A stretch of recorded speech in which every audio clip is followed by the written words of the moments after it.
Pessoal, uma abordagem inédita que até no mundo do automobilismo, creio que possivelmente vocês nunca tenham visto alguém abordar o tema do gosto pelos carros antigos, pelo Opala, que é o nosso caso especificamente, mas se aplica a qualquer carro antigo, ou até mesmo qualquer hobby, paixão, e que é a questão do totem e do tabu.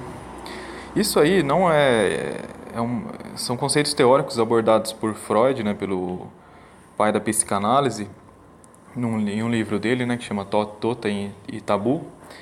E eu aproveito aqui para explorar, né, os dados aí que tem num blog, que é o Psicologos, um artigo sobre uma resenha, né, sobre o livro do Freud, Totem e Tabu. Vamos lá. Isso são tudo coisas que, em se tratando assim de Opala, de gosto por carros antigos, isso é ressignificado. A gente não está falando de sexualidade, não está falando de incesto, nem dessas relações primitivas que vão influenciar na criação ou no funcionamento das neuroses. Não se trata disso, mas dá para você aproveitar e perceber a reação de algumas pessoas diante da quebra de algum totem, da quebra de algum tabu, né? Em relação ao grupo, isso ressignificando sempre, em relação ao grupo de pessoas que têm uma determinada convicção, um determinado gosto por um carro, no nosso caso aqui, né? Mas se aplicaria também a torcidas organizadas e a times de futebol e a tantas outras coisas. Então vamos lá, começando. O, Em resumo, né? Esse aqui é o livro Totem e Tabu, do Sigmund Freud. Ele é um estudioso alemão que viveu no começo do século, no finalzinho de 1800, né? Início aí do século 20, né? E ele escreveu bastante coisas que depois influenciaram muito o mundo da psicologia, criou a psicanálise. E são coisas que estão presentes a todo tempo conosco, mas a gente não percebe, porque isso nos constitui. Quem não interessa pode colocar dislike, pode sair fora do vídeo agora, porque não é bem assim, um tema tão automobilístico, tão focado no carro e nas suas qualidades, né? Ou nem em reparos, em mecânica, mas é uma coisa importante para a gente entender essa questão aí de como as pessoas elaboram, né, essas questões, como elas reagem diante de alguém que supostamente esteja afrontando alguma lei, por exemplo, no caso nosso, sobre o carro, né, sobre o Opala, etc. O, Como eu disse, o autor do livro é o Sigmund Freud, o título Totem e Tabu, algumas concordâncias entre a vida psíquica dos homens primitivos e a dos neuróticos. O título original em alemão, Totem und Tabu über einige Überreizungen im Seelenleben der Wilden und der Neurotiker. Neurotiker. A editora é Penguin, mas vamos lá, chega de enrolação. Para o Freud, essas questões de totem, elas têm a ver com a origem das instituições sociais e culturais e sociais. Indo além, ele desenvolve a construção da religião e da moralidade na sociedade. Os dois temas principais que fornecem o título do livro, Totem e Tabu, não são nele tratados da mesma forma. A análise do tabu aparece como tentativa segura e exaustiva de solução do problema. Já a análise sobre o totemismo limita-se a declarar que isto é a observação psicanalítica naquele momento, né? Há 4 capítulos do livro. Primeiro, o horror ao incesto, o tabu e a ambivalência dos sentimentos, o animismo, magia e onipotência de pensamentos, o retorno do totemismo na infância. Sem me delongar muito, essa questão do horror ao incesto, ela tem a ver com a própria constituição dos grupos. Os grupos, no nosso caso, de gente que aprecia, por exemplo, o Opala, mas também as próprias torcidas organizadas e outros grupos sociais atuais, eles têm regras que elas não podem ser quebradas. Por exemplo, no caso de você torcer para um determinado time, se alguém falar mal do time ou criticar, né? No sentido de falar, o cara não jogou bem, a escalação não foi boa, apontar alguma coisa que não seja enaltecedora, isso já provoca um sentimento de como se fosse um risco para a destruição do grupo. E aí a reação disso muitas vezes é violenta, uma reação bem primitiva, uma reação punitiva também, para que novos comportamentos desse não venham a acontecer. E assim como o incesto numa tribo, por exemplo, incesto que é a relação, a procriação ali entre parentes. Desde o início das civilizações, cada vez mais houve uma criação de uma regra de só se relacionar com pessoas de outros grupos, de outras tribos, né, etc., para não haver incestos internos ali que podem colocar em risco a própria existência, né, do grupo social. E social, isso também, grupos culturais também funcionam mais ou menos assim.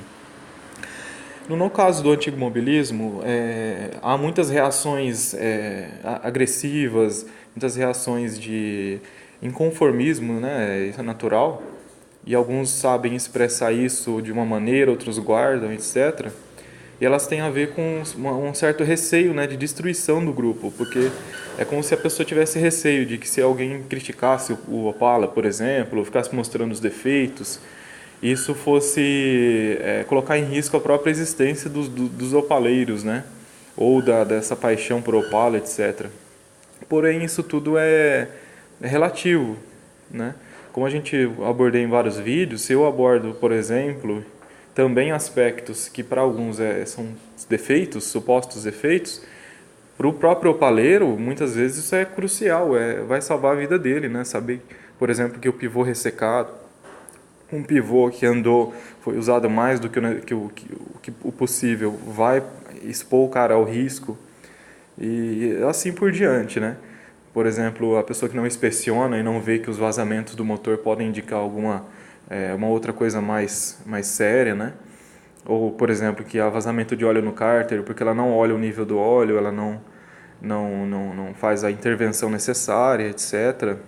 Ou porque o cara ele acha que a barra estabilizadora da suspensão é desnecessária, ele retira e coloca aí em risco o próprio balanceamento do carro, o desempenho do veículo nas curvas. Então, abordar também pontos que pontos que não são só de performance, de alta performance, de conforto, de design arrojada do carro, eles também são necessários. E não necessariamente eles colocam em risco a existência do grupo, assim, não precisam ser tratados como um tabu, né? E quem quebra essa regra de não falar só bem do carro, ele não está necessariamente colocando em risco o grupo, entendeu?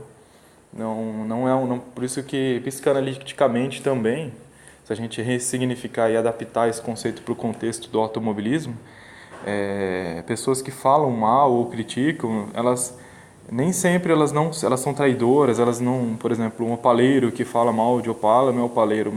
Depende desse mal que foi falado, né? Tem que analisar sempre o contexto, a intenção da pessoa e mesmo se ela tem realmente conhecimento do carro, porque às vezes é alguém ignorante que não conhece.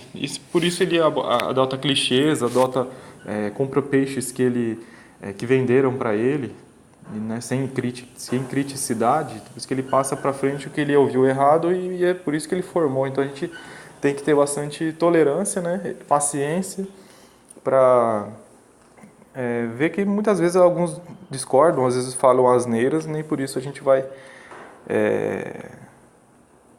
ficar muito revoltado, né? Outro aspecto, continuando aqui,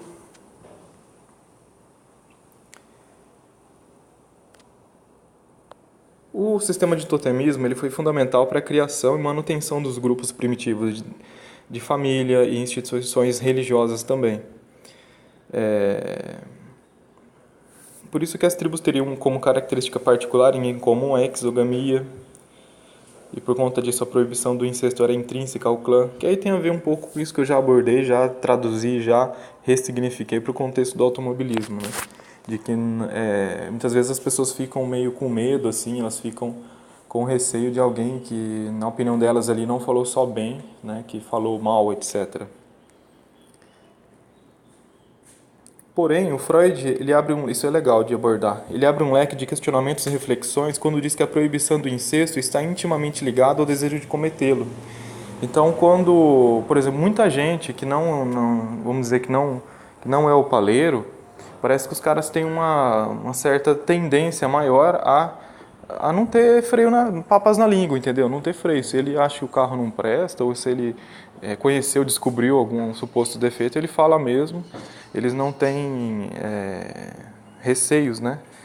Nem de falar, nem de expor, mas eu acho que, além dessa questão assim de um apontar algum defeitinho no carro do outro, essas picuinhas, é muito legal também esse conviver com as diferenças, né? Trocar ideia, assim, conhecer e aumentar o nosso grupo, o nosso gosto por carros antigos, tendendo, como sempre, ao antigo mobilismo e nunca ao modelo específico somente.